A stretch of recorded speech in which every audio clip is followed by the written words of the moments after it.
Welcome, everybody. I'm glad you could join us on this Friday afternoon or Friday morning if you're West Coast.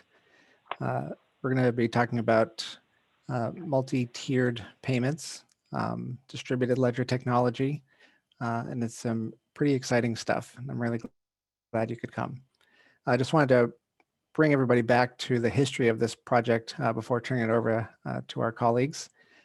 For those of you that were there back in January 2020, just about a year ago, when we were in an entirely different world and all sitting together in the same room, this team had joined us at FTP to talk through this pending technology and the proof of concept that they were trying to pursue.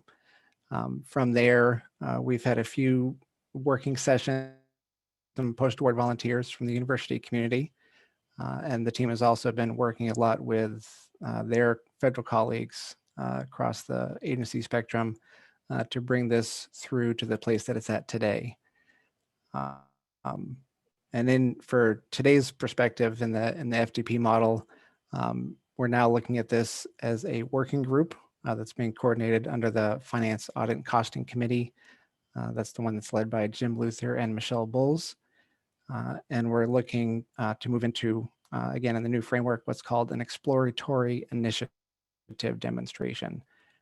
So it's sort of a pre-demonstration before something gets full-blown, and looking to actively partner with our federal colleagues. So they will be running the demo in the meeting, and then we'll be looking at next steps as far as how to create a more structured feedback user group.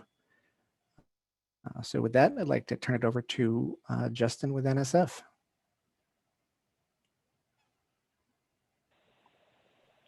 I think we're actually going to pass it on to Mike. Great. Yeah, I'll kick it off. Thank you, Nate, so much. And let me start off by simply saying happy Friday. We made it another week. And I was really struck by, I think we got like up to 200 people on this call. So I said to myself, really, with 200 people for a Friday? So just thank you so much for joining us today. Just really glad to be here with universities.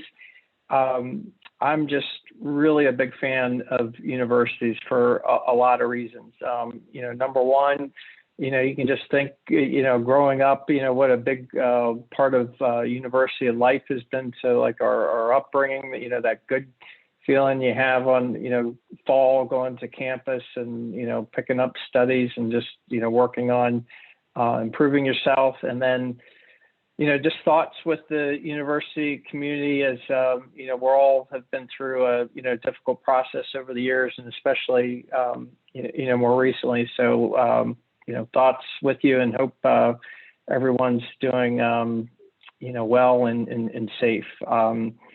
So I thought the best way to start off is just kind of explain how we came to exploring blockchain.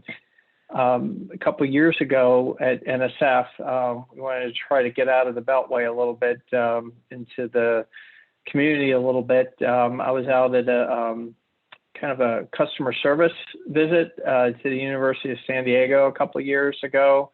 And we were just explaining about NSF, the type of information, things we do at NSF, things going on in the federal government, to a group of FRA, research financial types. And someone in the audience had raised their hand and said, why can't the federal government do something about all these different payment systems? And they went on to say that, we go on to ACMS for NSF, for other systems for Treasury, other systems for education, NIH, we've got like several different types of staff all working, these different types of systems. It's a lot of work.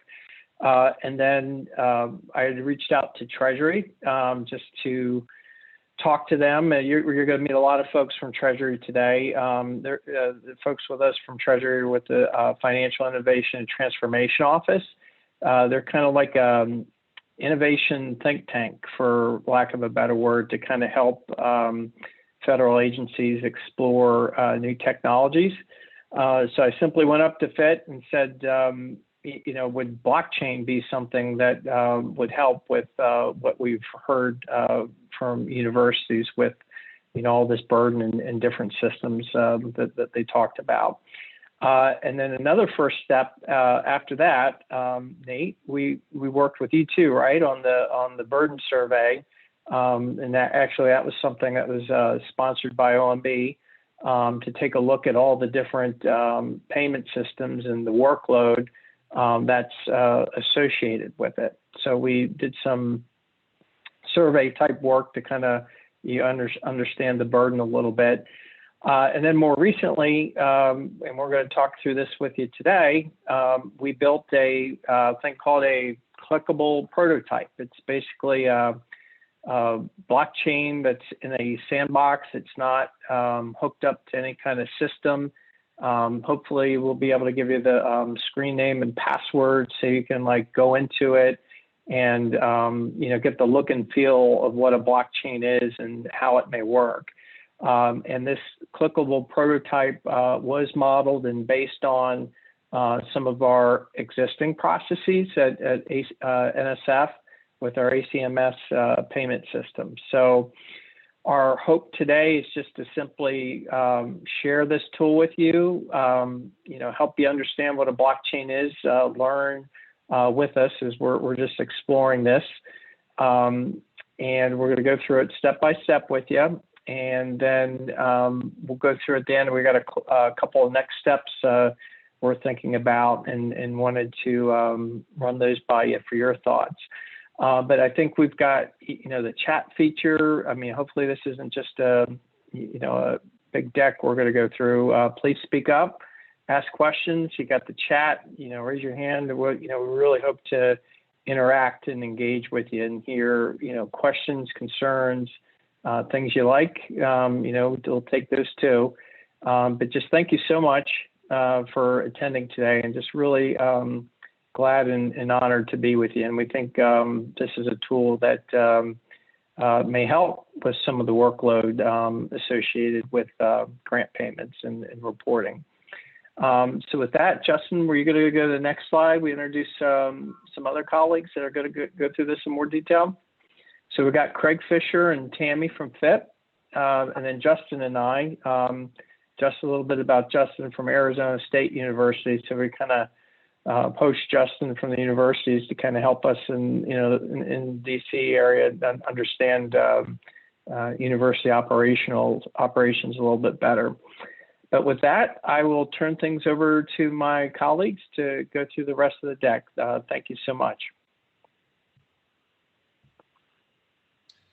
Thanks, Mike. And hi, everybody. My name is Craig Fisher. And just a little bit more background about I know Mike mentioned FIT. We are with the Office of Financial Innovation and Transformation, and that is within the Bureau of the Fiscal Service, which is within the Treasury Department. And just to kind of give you sort of a bigger understanding of, or better understanding of why we are interested in blockchain technology, the Bureau of the Fiscal Service does act in many ways kind of like the government's bank, where we issue about 87% of the payments for the federal government. We do a lot of collections for the federal government. We saw back in 2017 how blockchain technology was becoming more of a thing within financial services. So this is one of the things that my office said, this is more of a strategic innovation that we needed to kind of pay attention to, better understand. So we've been working with blockchain technologies from around about 2017 now. So it's coming up about 4 years. We've been playing with the technology to get a better understanding of it. What are some of the good use cases? And when Mike brought this to us with the kind of his story about the amount of burden that the reporting burden that's been placed on the universities, this was something that was really interesting to us, and something that we thought we could actually partner together with NSF, as well as with organizations and associations like the Federal Demonstration Partnership and others, to really help explore if this is something that we could really, move the dial when it comes to reducing reporting burden. So I just wanted to go through a couple slides here just to give you a really big picture sort of understanding of what we're trying to do.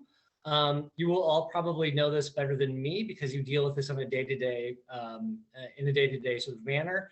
But at a really high level, I'm just going to kind of walk through this slide. And the current state kind of, and again, you all know this better than I do, but when the prime recipients are ready to draw down funds from the federal government, you go to one of, I'd say 5 probably major drawdown systems that exist today. I should have mentioned the Bureau of the Fiscal Service also has ASAP. So if you interact with ASAP, we do operate that system as well, that drawdown system. But you know this very well. You go down, you make your drawdown request, and you get that funding. And when you get that funding, an ACH transaction is executed. That takes money out of the Federal Reserve account and puts it into your bank account. In that case, there's really no problem. We know who the money went to. That's visible to us. Not an issue. The problem, though, is when we have sort of a multi-tiered or a subrecipient that's also there. So in the event that there's a subrecipient, those payment relationships are between the prime recipient and the subrecipient. Because that relationship is between the prime and the sub, the federal government doesn't see that money being transferred down. And because of that, we ask for a significant amount of reporting. So here's where blockchain kind of plays into this. If you go down to sort of the bottom diagram where, if we had our dream that there would be, one, and probably yours too, there'd be one grant drawdown platform where you go to, you would draw down, but unlike the way it works today, where you would immediately receive money into your bank account, you would receive a token that represents not only that grant payment, the payment, but all of that information about the grant would reside with that payment. And within blockchain, this really does increase a lot more of the transparency as that token travels from the federal government to the prime recipient and then to a sub-recipient. We can see that information moving from entity to entity in really a near real-time way.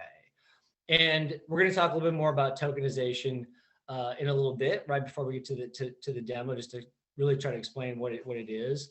But it's that tokenization and that transparency that will, we think, what we're finding actually is that it will reduce a lot of that reporting burden that we are currently placing on the prime and the subs. So that's really the big picture thing of what we're trying to do. We're trying to increase that transparency.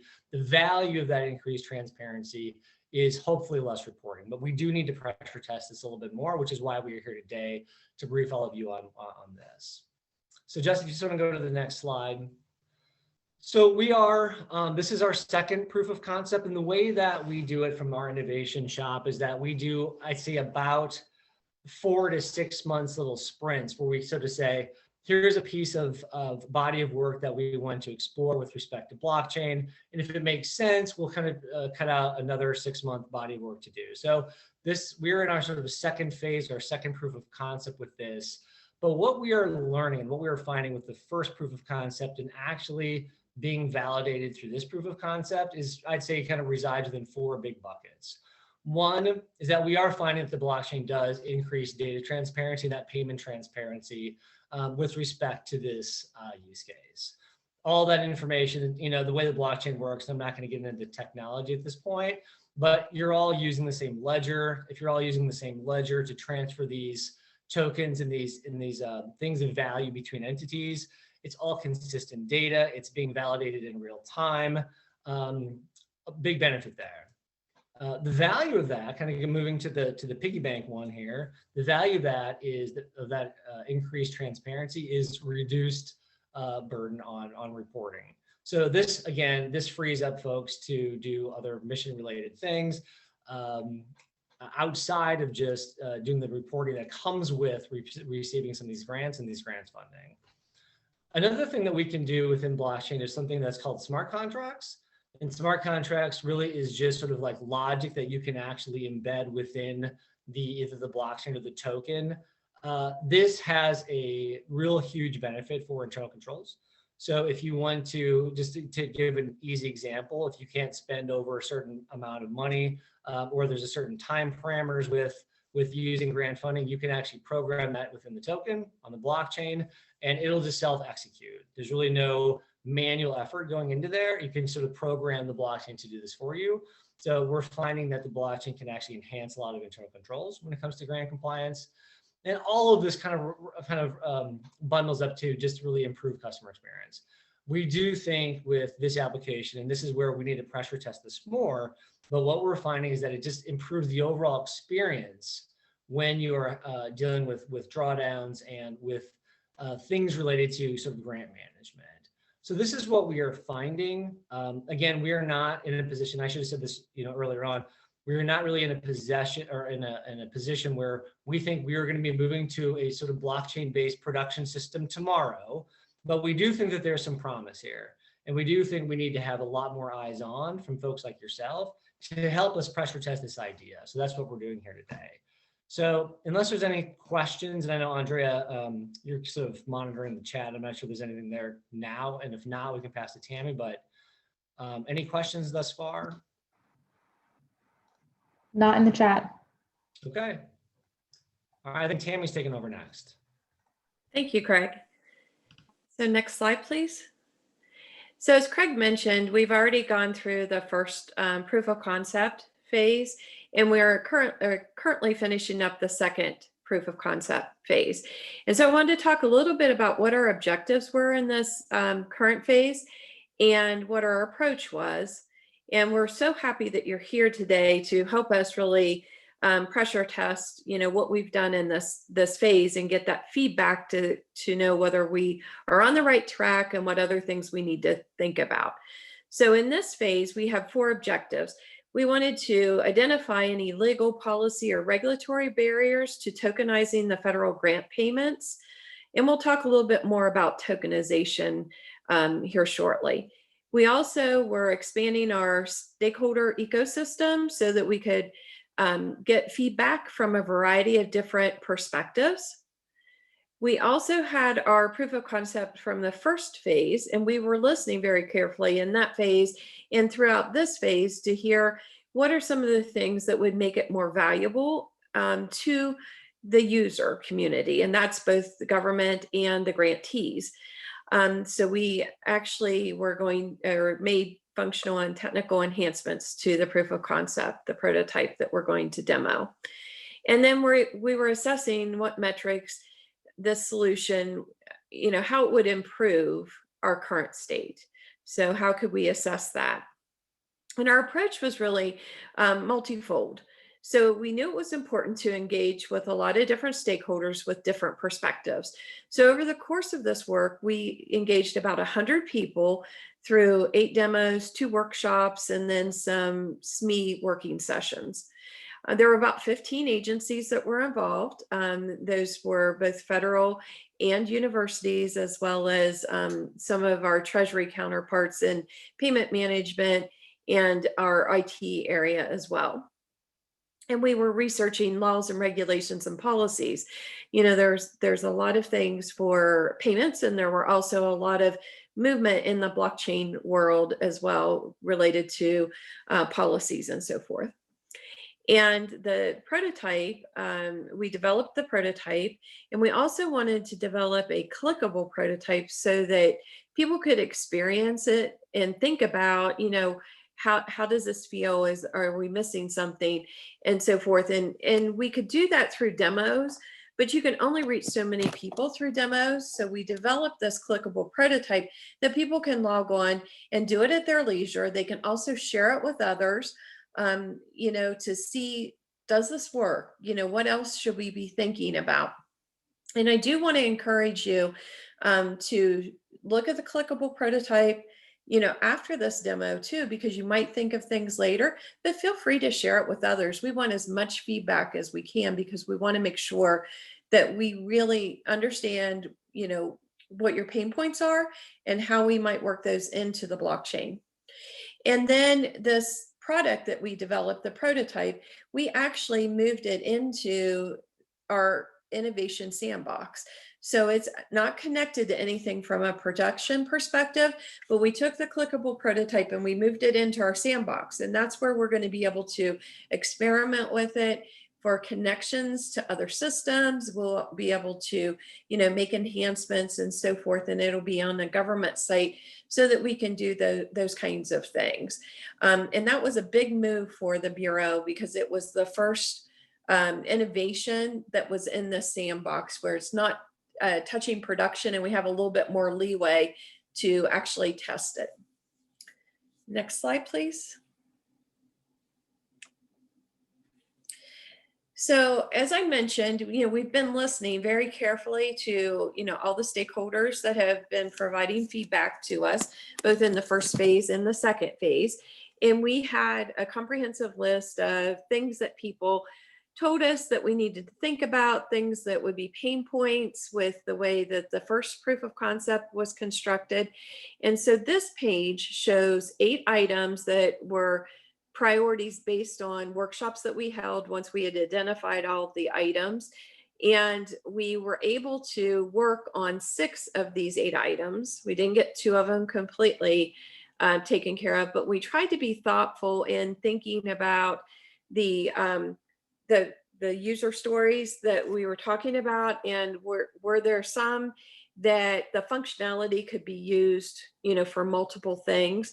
So I wanted to highlight a couple of these. So if you look at number 2, there was a request to mass upload token drawdown requests so that you don't have to individually request tokens for multiple grants. You can do it on one screen. That was a functionality that we also heard, like uploading grants, from the government side. So we built some functionality in to allow us to do the token drawdown system. And so we could use that for multiple things. The second thing was, the auto redeem was another feature. So, being able to auto redeem. So if you put in a drawdown request, you didn't want to have to put in another request to say, now I want to change the token into funds. So we built functionality where it would, if you selected the auto redeem, it would automatically perform those 2 functions. So trying to think through, there's other things that we would want to do in that manner that would save some time and effort for the customers of the system. So we're going to look at some of the outstanding items on the next slides that we didn't get to, but we've documented and, are continuing to get feedback, and we certainly want your feedback, but I'll highlight a few of them that are on our backlog list. And these things might pop into your mind as we're going through the backlog, but, they are on our list. We just haven't got to them at this point, because right now, the product that we've developed is a minimally viable product to really test this technology. It's not full-blown built out to meet all the needs. So we are, constantly updating our backlog. So if we look at item number 2 on this backlog, as a prime recipient or the grant officer, having the option to add a custom note with a justification was something that was really important, and we recognize that, and we definitely will build that functionality into, a future enhancement of the prototype. There are also, we know that there's times when you have to modify grants, and we recognize that. Right now, we don't have it fully built in, but we recognize that that is a feature that would need to be developed. Number 10, as the prime recipient, you want the ability to input additional identifiers, which helps you track against your system. So we recognize that we need to have some fields for you to be able to do that, because we don't want to make this harder for you. We want to make this work for everyone. So we definitely will consider that in a future enhancement. On the next slide, there are a couple more I wanted to highlight on here.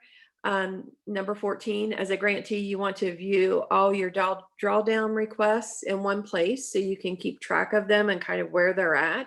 And we recognize that that's a very important feature. And we do have screens that will show you that show how you can see history and so forth, but we recognize there'll be certain,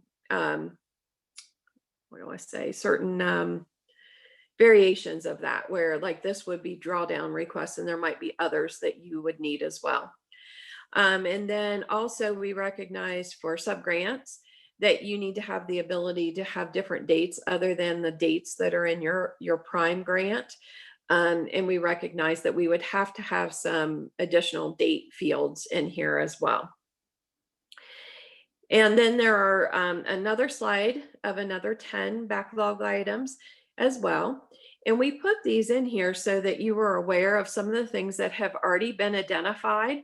And so you know that they're on our list, but we certainly, would like any feedback on any other items that haven't been captured, or on these items. If you say, yes, that's true, but I'd also like to do X, we want to know that too. It's really important for us to have that feedback so that we make sure that we understand, where the pain points are and how this technology can help. So, after this is over, feel free to look back over those, share any feedback with us. And certainly throughout now, share any feedback with us. So do you have any questions about our approach? Or I know I went through the backlog items pretty quick, but any questions to this point? There are none in the chat so far, but if anyone would like to go off mute, feel free. Or raise your hand.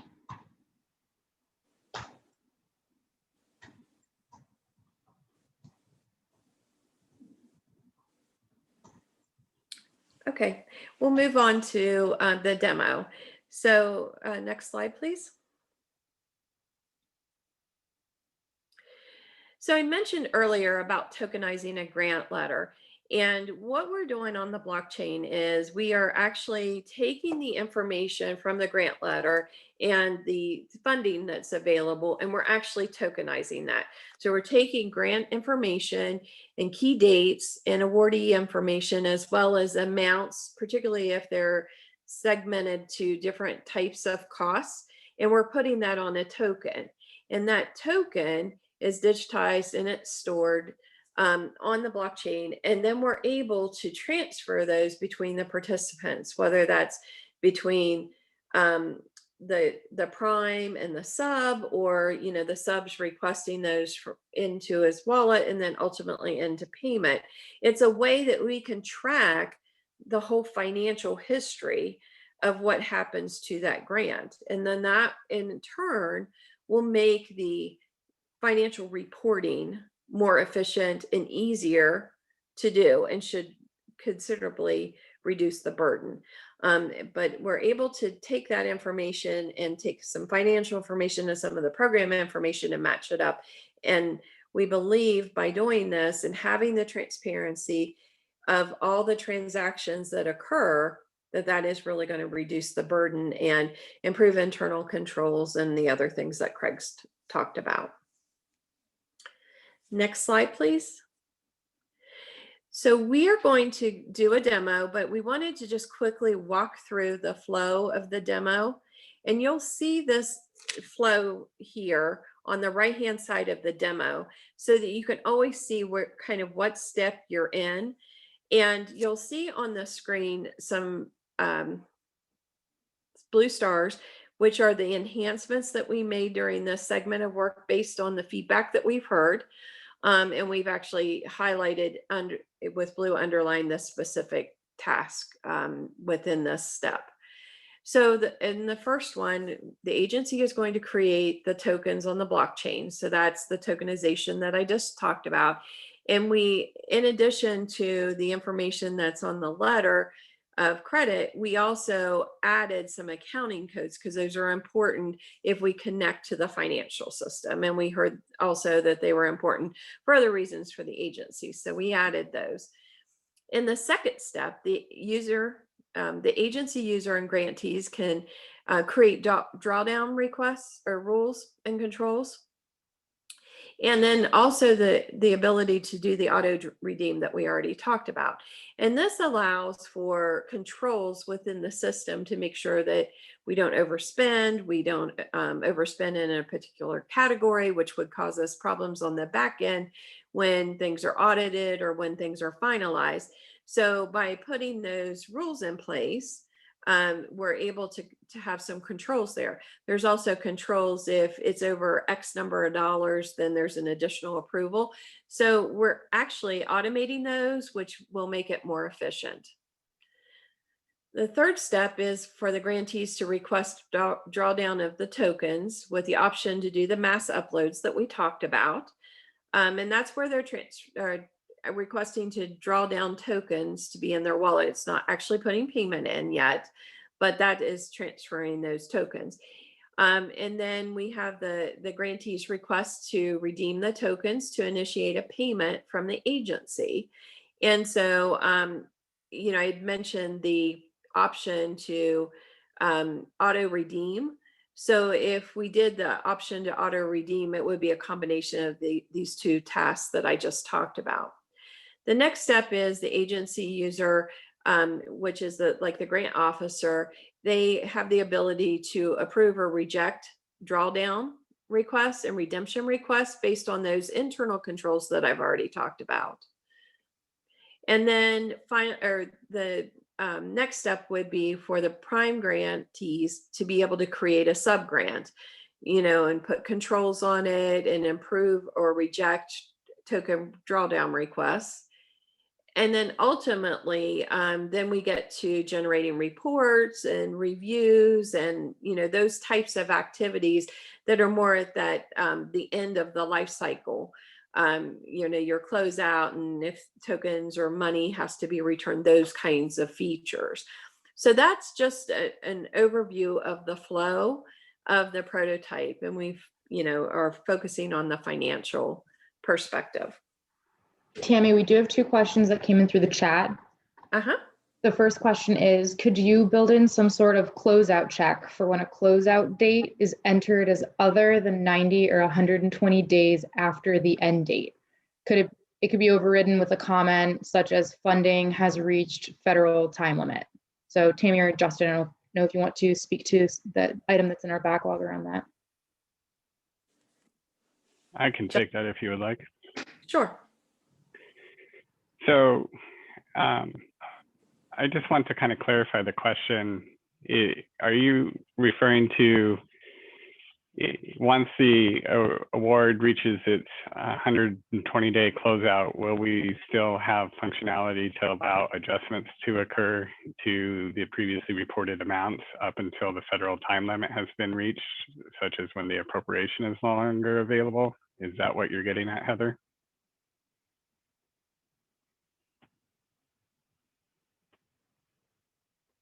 You can either type a response or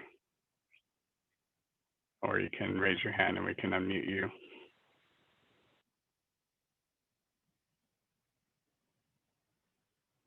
And while I give her a moment to respond to my question, I'll go ahead and tackle Mandy's question too regarding the grantees creating drawdown rules and controls. Does that need to be done per grant? So Mandy, that's a great question. Right now, we have overall baked in controls related to key data elements related to the token that will apply to all grants that are on the blockchain. But when we're talking about adding custom controls, right now, any custom controls that are added to a grant would be a per grant basis. But based on your question, I could see there could be a need where you might want to apply certain custom controls to multiple grants at a time. And again, for a lot of users who are only dealing with maybe 5 to 10 grants, it wouldn't be much of a burden to add those on a per grant basis. But when you're dealing with an organization like yourself at University of Wisconsin, where you're dealing with hundreds of grants, I could see that being definitely a need. So I think that would be good for us to take that down. So Heather did respond, not all agencies have 120-day closeouts, and sometimes the information is entered incorrectly. There are reasons why the sponsors might not have a full closeout period, but it would be helpful to know why, if so. Right, so sometimes the 120 days or even the 90-day closeout is impacted by canceling appropriations, where you want to get that traditional time.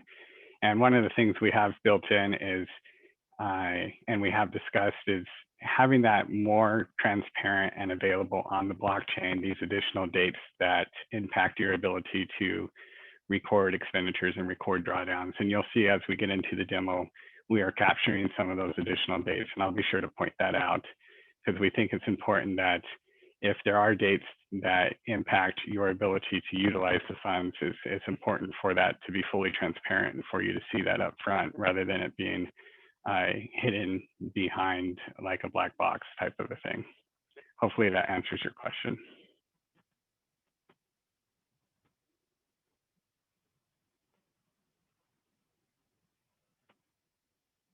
Okay, I think I've got the outstanding questions answered. We could probably explain this slide if you would like to, Tammy. Sure. So we've been talking a lot about the clickable prototype, and this is just a screenshot of the first screen. And on the right-hand side, it has the process flow that I just talked through. And you'll see a link here, and you can copy and paste it into your browser and then use this password to actually go into the clickable prototype, and it will walk you through what we are going to do today. You can share that with others. And also go back and review it later if you'd like, because I know it's a lot of information that we are throwing at you now, but it's really important for us to get feedback on, what do you like about this? Are there things that we're missing? Because, there's always those nuances, like the couple questions that we just had, and we want to make sure that we understand those and what we build, even if we're not building the functionality now, that we're thinking about, that functionality in the future. So please, take some time and, look at it further, share it with others that weren't able to be here today, because we truly want your feedback.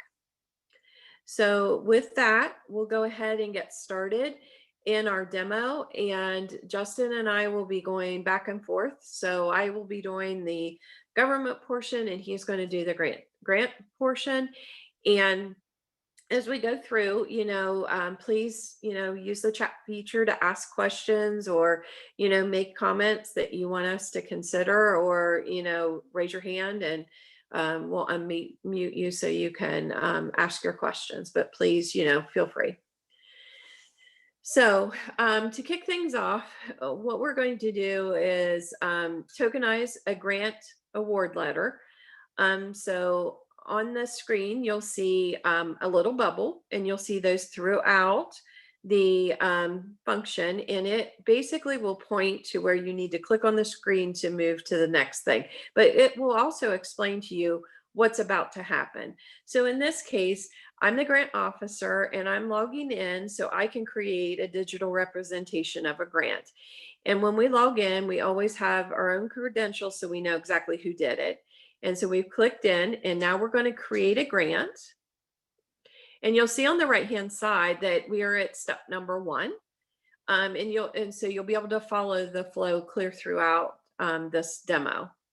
So in this case, we have representative fields of what we would need to have on the blockchain about the grant.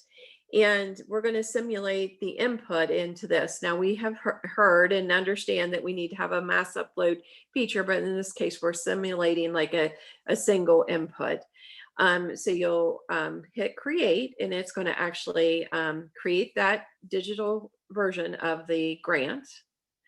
And whenever you see this screen, this will be the confirmation that it is actually posted to the blockchain. So it will click out of it. And on here, you'll see that that is the grant that we just awarded or just uploaded. And on here, you'll see some of the same dollar amounts that you saw on the previous screen. So the 220, 411, you'll see the breakdown of those amounts. And you'll also see that there was the $30,000 sub grant that was awarded, or that they can award a sub grant up to $30,000. So all of that information is there, and you'll see those values as we go through the process. So I'm going to log out as the grant officer, and Justin's going to take over as the prime recipient. All right, thank you, Tammy. So I'm going to log into the blockchain as a prime recipient administrative user of the system. And to find the grant that was just created by the federal agency, I can navigate here to show the grants that are in my portfolio. So when I select the grant record, I can see a similar view that the grant officer was able to see after they had created the grant. Furthermore, I have additional options on the screen that will assist with the management of the grant during the period of performance. For example, I can add these additional and custom internal controls beyond the standard controls that are already baked into the system. But because the question was asked, I did want to also highlight how we're capturing some additional dates here. We have the award start date, the award end date, the projected award closeout date, assuming that the end date does not change, as well as the award obligation date. This is representative of the underlying appropriation validity date. So how long is that appropriation that funded this grant available to, so that we can just make that apparent up front. And again, this is just a representative date, but we feel like if we capture those additional dates, we could then bake in additional controls and transparency into the system for all the users. So to demonstrate adding some controls, we have some different representative options here of different kind of controls that might be added to an individual grant. For example, you may want to have a progress report or a PI progress report to be approved and submitted with each request. Or you might require some additional other paperwork. Supporting documents, for example, might be necessary to support the payment request. The actual example I'm going to demonstrate here is setting a maximum reimbursement amount that anything that would be requested above this maximum reimbursement amount would require an additional layer of approval before it could get processed. So you could enter that amount, and anything under this $20,000 would simply go through the workflow without additional interaction. But anything above $20,000 would require that additional layer of approval. And once I am satisfied with the controls that I have set, I can select confirm and get that same confirmation message that the action that I have performed has been successfully recorded to the blockchain. Additionally, we heard often that because we are talking about a future state here and introducing this concept of tokenization, there's the potential of adding some additional steps to the process that don't exist in the current state. Some folks had talked about they don't want to deal with tokens, and they would like their tokens when they request reimbursement to simply auto redeem or go straight to the queue for ACH processing. And so we wanted to represent such a feature where you could come in and basically turn on the auto redeem option for the grant, so that future payment requests that you submit would simply go bypass the wallet and go straight to an ACH transaction for payment. So next, I want to illustrate how we have updated the drawdown request process.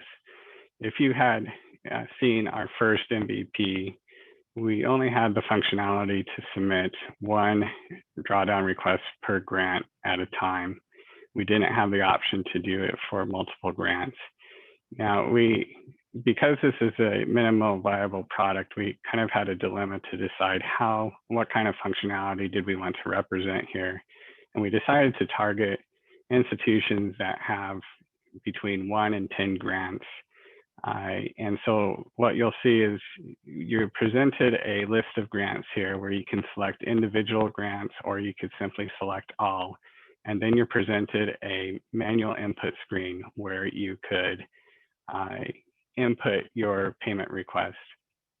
Now, we recognize for institutions that have more than 10 or 11 grants, a manual input on the screen may not be the preferred method either, but we don't necessarily have that representative functionality in this MVP.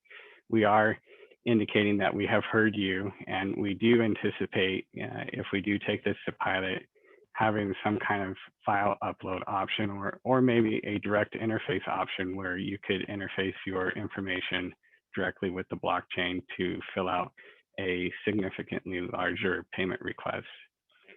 But for this purposes, you would input the amount of your payment request. And if you recall, we had just turned on the auto redeem function for this grant, the 1616851 grant. And just for your information, this other existing grant that we're requesting a payment on does not have the auto redeem option turned on. So I'm going to demonstrate how it would flow differently once this transaction is submitted.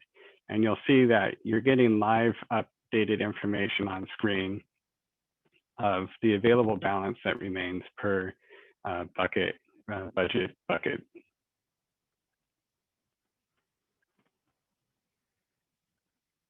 So for this award that didn't have auto redeem on, you'll notice that after the drawdown request has been completed, it put the amount of the request and the amount of the tokens in your organization's wallet. If you wanted to come later redeem those for a cash payment, you would come into your wallet, you could select the amount of tokens in your wallet, and you could select redeem funds, and that would then send those tokens that are currently sitting in your wallet directly into the ACH process as well. And so we will now log out as the prime recipient and demonstrate the review process for the ACH redemption. Okay, so we're going to go log back in as the grant officer. And as Justin mentioned, we have they have submitted 2 transactions related to the drawdowns. So we're going to go in because I have a notification, which is an open request for me to review. And so you'll see on the bottom that we have the request for us to review the request for redemption for the 11,000 tokens or $11,000. And I have the option to either approve or reject the request. So if I approve the request, it's going to initiate the ACH transaction. If I reject the request, it'll remove that request and the tokens will stay in the grantee's wallet, and a notification will be provided to the grantee, saying that it had been rejected. So in this case, I'm going to approve it. And then it is posted on the blockchain. And what that will do eventually, right now, we don't have a connection into a financial system, but eventually if we go to pilot, then that would flow into the financial system and then trigger that ACH payment. So we're going to log back out and show you some more functionality on the prime recipient side. Does anybody have any questions up to this point? Because I know we've thrown a lot at you in a short period of time. I will go ahead and continue, but if you do have questions, go ahead and throw those out. Oh, I do see someone raising their hand. Let's go ahead and give Adam a chance to ask his question.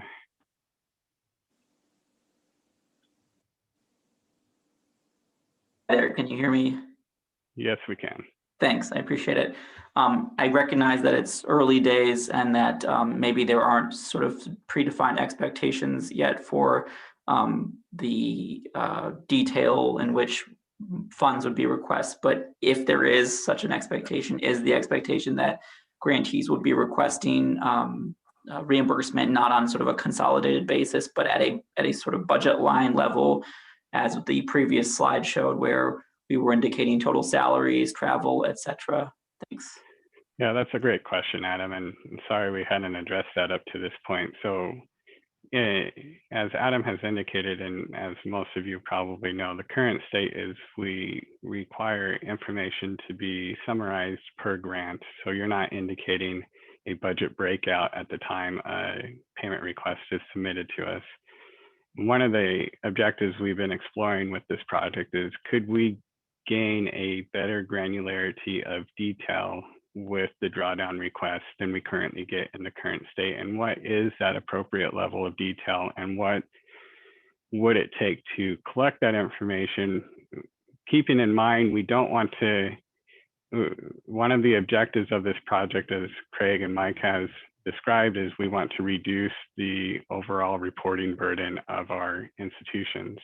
And so is there a way we could collect the additional granularity of detail? What is that right level of granularity? And can we do it in a way that doesn't increase the reporting burden?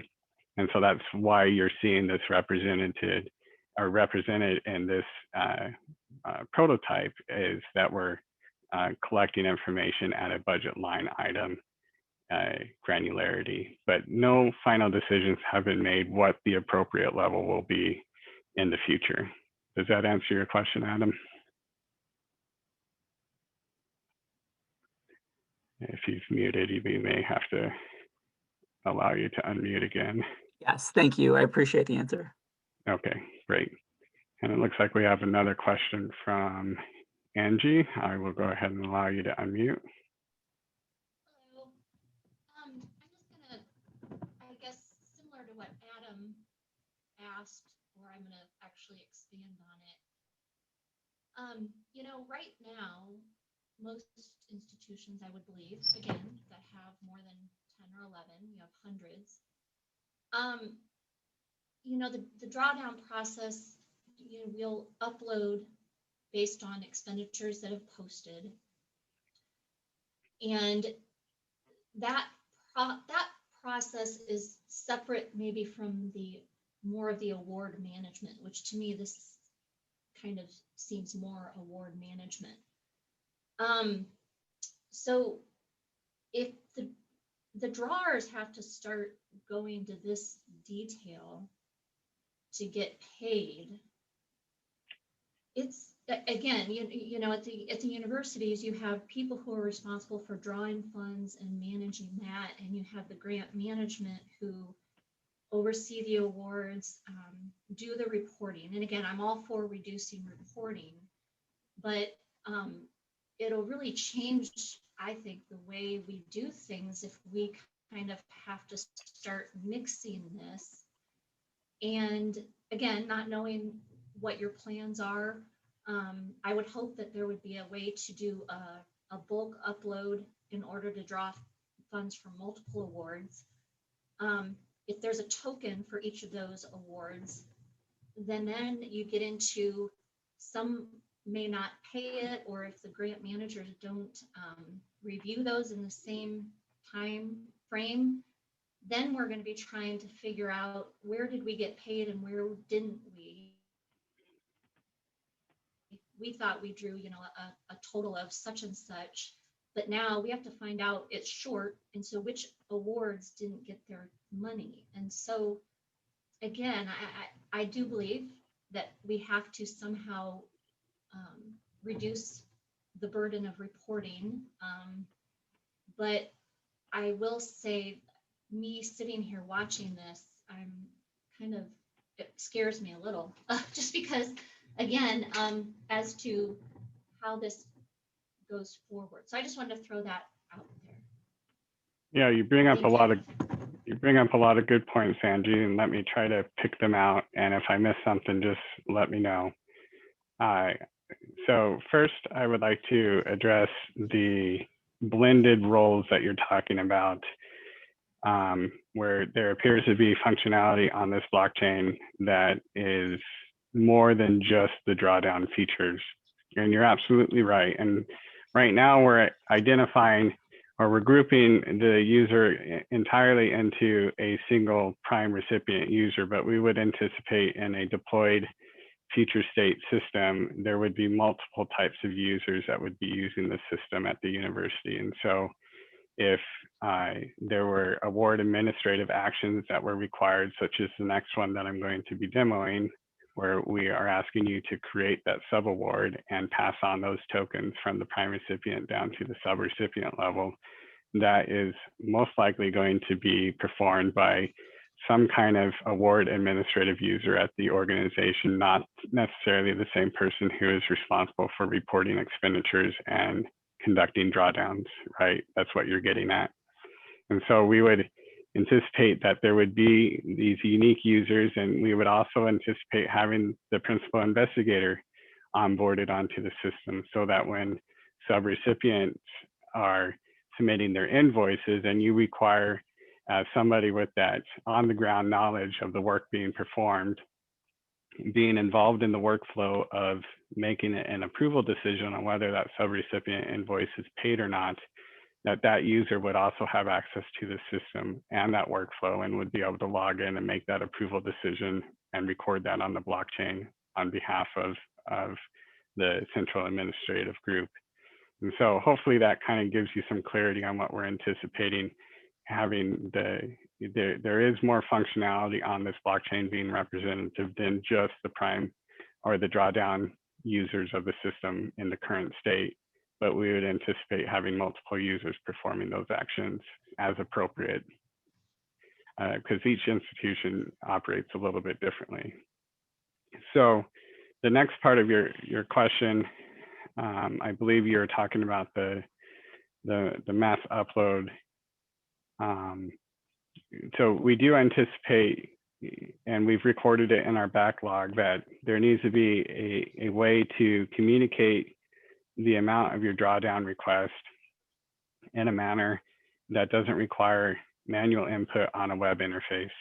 And so does that look like uploading a file, or does that look like developing some kind of API where you could directly connect your system to, once you've executed the communication, it then communicates the appropriate data elements from your system to the blockchain to record that drawdown request. And so we do anticipate exploring what that would look like and fleshing that out more. What we are demonstrating right now is just intended to be a representation of that functionality and how it would operate on a blockchain. But it doesn't necessarily cover all of those scenarios that you're talking about. And then I believe you also asked a question. I just forgot. There was another part of your question. What was that? I think it was, what if they don't do all the approvals at the same time? How will they figure out? Yeah, traceability. Yeah. When I was listening to your question, it was all about traceability. So if you've submitted a request that involved 100 different grants and not all of the grants were approved at the same time, and let's say, for example, only 85 of those were approved, and you received a payment that was short of the amount that you had requested, how would you be able to easily track what was and what wasn't requested? And that is something that we've heard is because as you could probably, you'll see in greater detail once we get further into this demo, when you submitted a request for reimbursement for multiple grants, each of those requests are being recorded against each grant individually. But we have identified in our discussions that still needs to be traceable as an action that you've taken at one time, because you're expecting that entire payment. It might be 100 grants for $2 million, and if you get paid only 1.75 million, you need to find out where that short was and how do you post it appropriately. And so that's where that concept of traceability comes into play, and we don't have that represented in this demo at this time, but I do believe one of the items on our backlog represents that concept. And if you don't feel like it represents the nuance that you're describing in great enough detail, I think that's what we're looking for as the kind of feedback is that Tammy was talking about. You can pick out that backlog item and you could say, yeah, this is true, but it needs to be expanded or articulated in this way to get that level of nuance that scares you. Does that help? It does, and I'm sure as we test it and work, we can point out some of those concerns, and again, just some of the administrative additional, again, taking away some, but also some of that, maybe some other burdens that we might have trying to, chase down 15 awards that didn't get paid, and then having, and so it's good. I appreciate the information you've provided. Okay. Justin, does Kamala, do you have a question? You're on mute.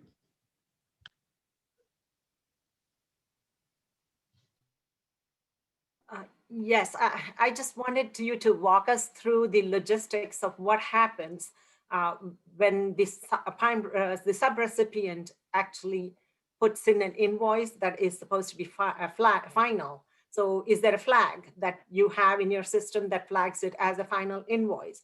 And if in the final invoice they have not spent all of the awarded amount, is there some kind of a auto process where you will reduce their award and move that money back to the to us? So that's a great question. And why don't I go ahead and get into this next part of the demo where I'm talking about the creation of the subrecipient, and you can see what level we have actually explored with this MVP. And I can identify, we haven't actually gone to that level of detail. I can answer your question right now that we don't have that represented yet, but it has been part of our discussion, some elements that you brought up, but it would be good to capture your entire thought on that in a future backlog item. So we would want to capture that in greater detail from you. But let me go ahead and move on to this next part, and we can maybe touch base again after this next section to follow up on the rest of your question. Does that sound good? Okay. All right. So to log back in as a prime recipient user, I'm going to go back to the grant view. And one of the thoughts that we've been exploring is, could we get our prime recipients out of the cash management business? So right now you have probably a team of folks that create and issue subgrants, and then you have an entire process where subrecipient invoices are then submitted. They go through some kind of approval workflow within your organization. Decisions are made, and then once that approval is made, you issue that payment to the sub, and then you seek reimbursement from the awarding agency. And in a way, you're in that cash management business where you're fronting the money and then you're seeking reimbursement. But what if you could create that subgrant so that part of the awarding process that kind of scared Angie could be baked into here, where you have those folks that are responsible for creating and issuing those subgrants, doing it directly on the blockchain, and transferring those tokens and creating that smart contract at the same time, associating the key data elements like the grant was being tokenized, the subgrant could be tokenized, passing on any terms and conditions or relevant details, and then build into that workflow the invoicing process where the sub could then request reimbursement. It could go through those layers of approval that are necessary. You could build in maybe some additional custom internal controls, require progress reports, or require additional supporting documents, just like we had illustrated with the internal controls at the prime level. That could be baked in at the sub level as well. You could build into the workflow who needs to be part of that approval process. So if you needed the PI or some other delegate of the PI to be involved in that approval process, they could simply record that action on the blockchain rather than through some kind of shadow system. And then once it's all approved, that ACH request could go directly to the agency, and they get a dispersed cash payment directly from the federal government rather than the university having to be in the business of cash management. And so we see a lot of potential there. And the element that we have represented in this MVP is simply the creation and the pass down of the tokens, but we haven't necessarily mocked up or illustrated what that invoicing process would look like, which is really the detail that you're getting into, right? And how that process would be different when it's a final subrecipient invoice versus an interim subrecipient invoice. What kind of additional, because you may have closeout documents that are required, or they may not have fully liquidated it. So what happens to those additional tokens once they've identified it as final? We haven't fully fleshed that out. And so your thoughts are very important, and I would encourage you to share those with us in greater detail so that we can enhance that backlog item for when we actually do start to tackle that. Does that help give you a better picture of where we're at? Okay, I think you're muted again, but I saw you shaking your head. I'll give you a chance to unmute. Yes, that partly answers my question. And there are also all those logistics of requesting no-cost time extensions. If the subrecipient requires more time, they have not liquidated all their balances. And so there is some maintenance required where, that communication needs to come to us, and we have to in turn go to our prime to get that date extended, or, that money needs to get out of the subrecipient and it should then get added to our draw, so that we can fully use it if our PI requires that funding. Yeah, you're exactly right. And so we've even though the functionality doesn't fully exist, we've represented that we need to be able to modify subgrants as appropriate, like you're talking about. And we would also need to modify grants to accommodate rebudgets, to accommodate no cost extensions, and all those other type of administrative functions that might exist.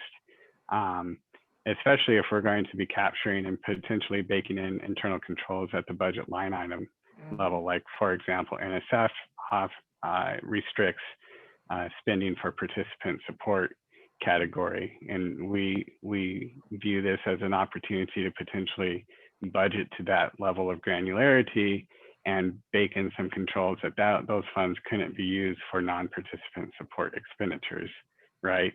And then if it's budgeted for a subgrant, but if the PI needs to then perform some of that work themselves rather than issue it as a part of the subgrant, what would that rebudgeting process look like, where you take it out of the subgrant category and move it into the appropriate salary and benefit or other direct cost type category? So that functionality doesn't currently exist in the MVP, but we do need to capture that fully in our backlog. And if I can add another question to that thing is that, if we, as a subrecipient, we give them only 60 days for their final invoice.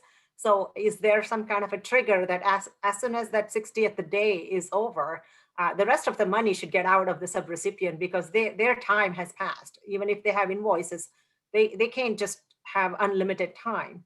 So there has to be two triggers. One is the dollar amount, and the second one is if they have flagged it as final. And the third one is if they didn't submit the invoices in time at all, and the date, the end date of that subrecipient's arrangement has passed, then the money should just get out of there. And that's exactly the kind of feedback we're looking for. So we would appreciate you being able to maybe articulate that also in a written way and share that with us. That's perfect. Okay, thank you, Kamala. Okay. So the last part I wanted to represent here is you can, again, see the incomplete history of actions that have been taken on a grant. You can click in, you can see that at a summary level, or you can see it at some greater level of detail. And right now, this is just kind of representative information. Some feedback that we would like to get is, what other kind of things would you like to be able to view in a history view? What kind of other detail elements might be necessary to look at when you click down into that detail?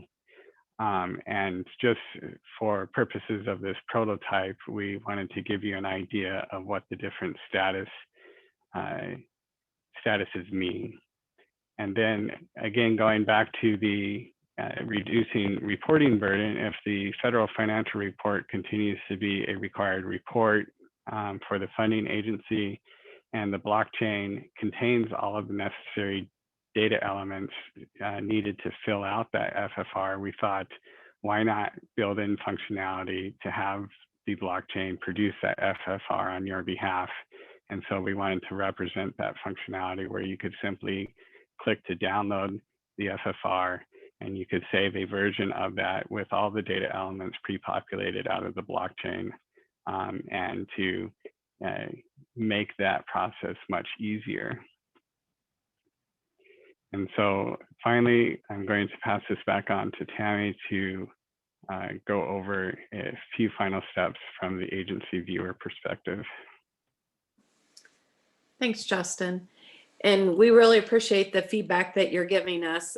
This is very helpful, and this is what we were hoping for during the session. So we're going to log back in as the agency, like an agency viewer. And that could be like someone who is performing an internal review. Maybe there's an auditor or some other function that really needs to look at what's happening on the blockchain. So we log in as we've done before. And so now we can click on the grants, and they'll only have access to the grants that they need to. So it's not like the Wild Wild West where they have everything, but whatever is appropriate for them to be able to view. So in this case, they can view similar to, you know, a list of the different transactions, and they'll have the basic information, and they can view the history, which will give them the history of all the transactions that happened on that particular grant. And this is the one we've been working with. So you'll see that they have all the different transactions, same status, and then they can click in and look at, you know, particular transaction. And this will probably streamline some of the audit kinds of things, as well as some of the internal controls. If they're doing some testing, they would know what the internal controls were because they were set, and then they can check transactions to see if everything worked the way that it should, because there'll be transactions posted on the blockchain itself. And they would be able to run other reports if they needed to. So we're going to log out at this point, and that's a completion of the prototype as we have now. As Justin and I have both said a few times, this is, you know, just, you know, minimally viable product. We know there's other functionality that needs to be built in, but we do encourage you to please look at the block or the prototype again. You know, provide us with those specifics that you're seeing that would cause you pain, or you think could be improved, or that we need to have in our backlog, because it's really important that we understand those things. Are there any final questions on the prototype before I get into just a little bit about our project findings for this phase and some next steps that we're considering?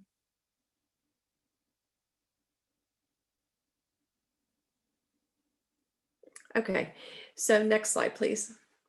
So during this work, there were 4 things that we found in addition to, you know, the feedback that we got on the prototype and some of the technical things we did on the prototype.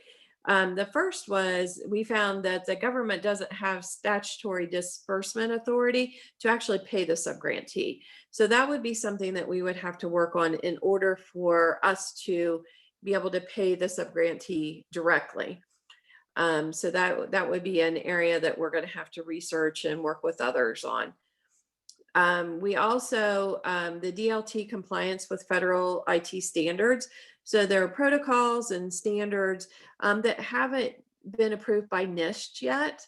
So, you know, we'll be, you know, watching what they're doing and actually trying to work with them on a couple of things to help with those standards and make sure that what we do complies with those standards, you know, as they're approved.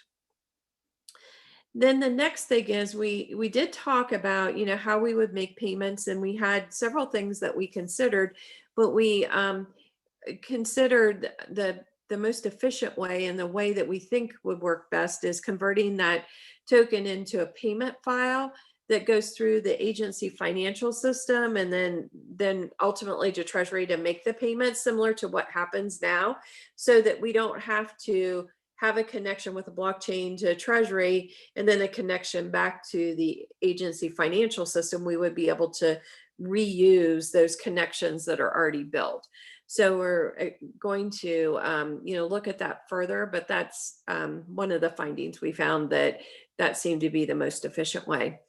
And then there was some discussion about tokens and how they're recognized from an accounting standpoint, because they're not cash, there's not a payment yet, but we need to make sure that we understand, and that auditors are considering it the same way, how those tokens would be considered if they're in the wallet but haven't been converted to cash.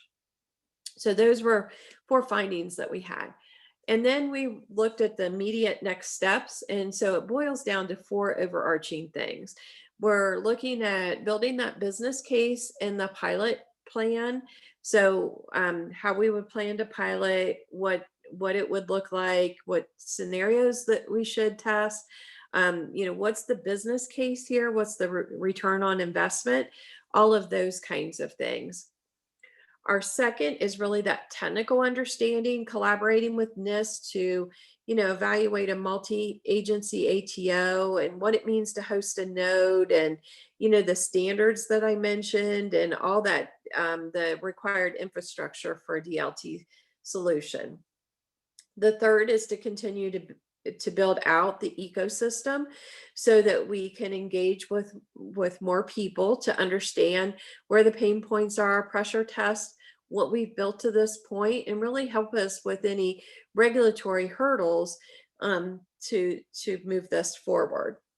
And the fourth is really exploring that connectivity, from the blockchain system to the NSF financial system, and perhaps to even a grantee, to see like how would that work?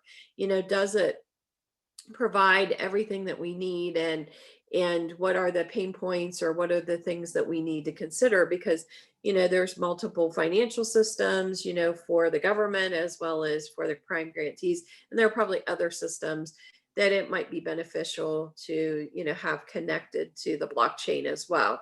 So really exploring, what does that connectivity mean? So those are kind of at a very high level, the 4 next steps. So does anybody have any questions on those couple things?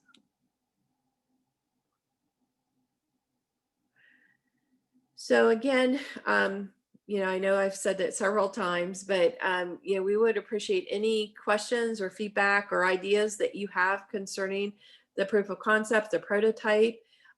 We've put all 4 of our information here, as well as the FDP Costing Finance Committee. Please send us your feedback. We truly want it. It will help not only this initiative, but it will help you in the long run too. So please share that. And then I believe I'm turning this back over to Mike and Nate, I believe. Yeah. Thank you, Tammy. And then thank you, everybody, for attending our session today. One of the next steps that Tammy walked you through, there's like a 1, 2, 3, 4, but the 4th one that had NSF, that's something we're looking into do in the short term. So what we wanted to ask, and then Nate's going to help me, put this into FDP, the way, because, federal, we just have like different ways of, working groups and whatnot, but we're ready to explore this more. We hope to do this with you, the universities. One big takeaway I have from this whole process is just the nature of the way Treasury is going about it. If many of you have been involved in system implementations, kind of like that old school way of waterfalls and requirements and documentation. I mean, this is like an agile format that is really based on customers and what they see is of value. So it's really the latest and greatest, a really neat way to put together and develop system implementation. So what we wanted to do was to ask for volunteers. Ask if there's a number of universities out there that would like to explore this a little more closely, working together with us through a federal demonstration project. And Nate was going to go through that in more detail, but, you know, the examples of things you'd be doing is just, you know, working with us on sessions. Nate, you've been part of some of the other working sessions, so maybe you could provide a little commentary on how that went, but we're here to listen to you. Want to get your views, because we wouldn't want to, you know, explore things further if it wouldn't help or if it would create more burden. So we really appreciate all those questions, and you know, you're helping us kick the tires. So that's you know, the whole point here. So we're just so grateful. You know, thank you, Deborah, for that post you just did. And we can save all the comments in the chat. But Nate, did you want to kind of maybe describe the responsibilities from a FDP perspective, and maybe share how you've worked with us on some other things, Nate? Sure. Thanks, Mike. Not a whole lot to add from the FDP perspective. Again, you know, just going back to the beginning, this is set up as a working group under the Finance Audit Costing Committee. So we'll be working together with Mike and Justin and Tammy and Craig.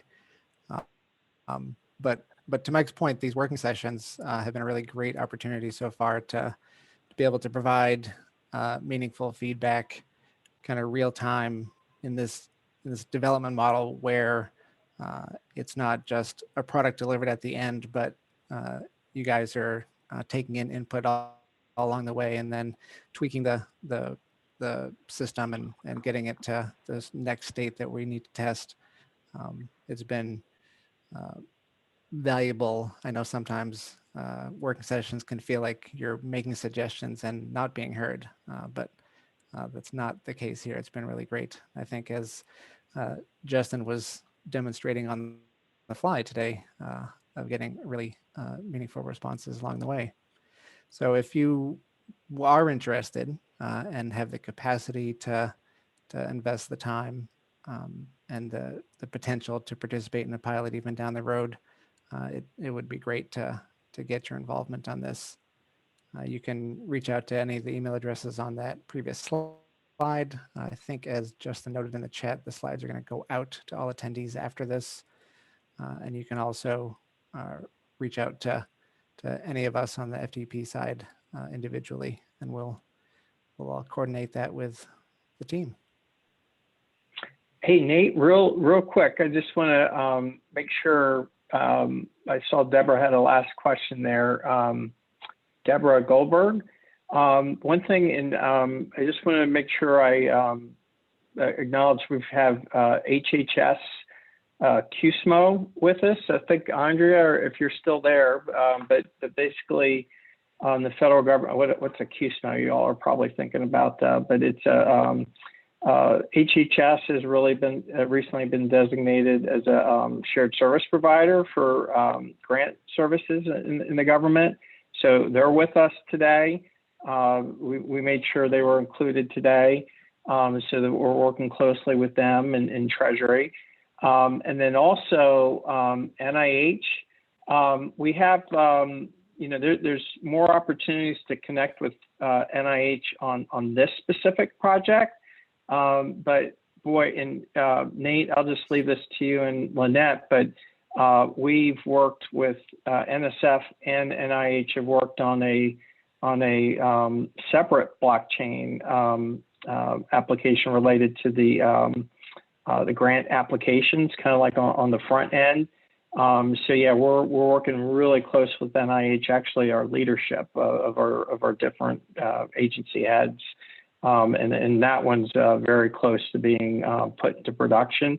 This is what we're talking about today, is really exploratory and just kind of taking really small steps and getting your feedback along the way. So thank you for your time.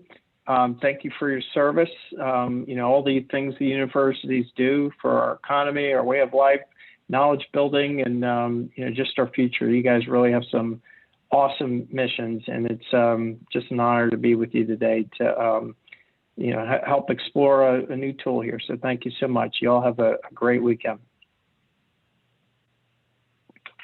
And did Mike or Craig want to elaborate on the timeline that she was asking as well?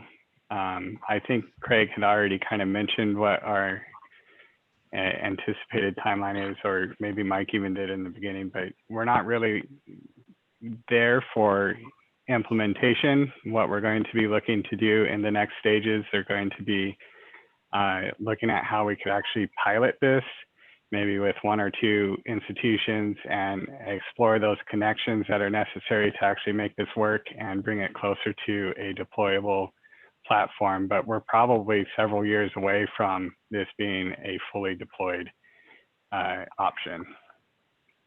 Yeah, and the way, Craig, let me jump in, please. The way to think about these is these are exploratory phases or sprints. So, our first phase was, what is a blockchain? Is this a value? Nate, would this help with the burden that we were working with you on the letter of credit survey report? How would we implement it? Looking like a pilot it, like with ACMS. So we're at the end of what's this, Craig? Like our 3rd phase. And now we're taking those 4 steps and kind of defining the next phase ahead. But as Justin mentioned, very, very small. It'll probably be quite some time before something is implemented or, across universities. But, with some of the work NSF and NIH have done, we picked a couple of small programs between us, and they are working to, kind of pilot it on a very small scale. And then we just, learn, see what works and doesn't work, and just continue to grow and build with this. We want to include you with us on that. Craig, did you want to jump in too? Yeah, I just wanted to say everything you said is we have the same perspective. I think, the next 4 steps that we talked about, that's kind of like this next 6 months tranche that we're talking about. This is clearly still a proof of concept. We're trying to figure out what a pilot would look like to further test this.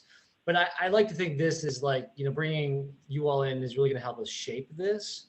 So I think that's why I want you to be included along with a lot of other end users to shape what we're doing here. Because again, if this is not scratching your itch, we don't want to do this. If it's adding burden, we don't want to do this. So we need you all there to help us figure out if this is something that's functionally going to be workable for you. So that's why, and that's kind of where we are. So we still have a lot more time with this, but really need your help, that sort of customer experience elements to be brought into this. So, and again, and thank you for giving us this platform here to share this with everybody. And we really look forward to working with you all in the future on this.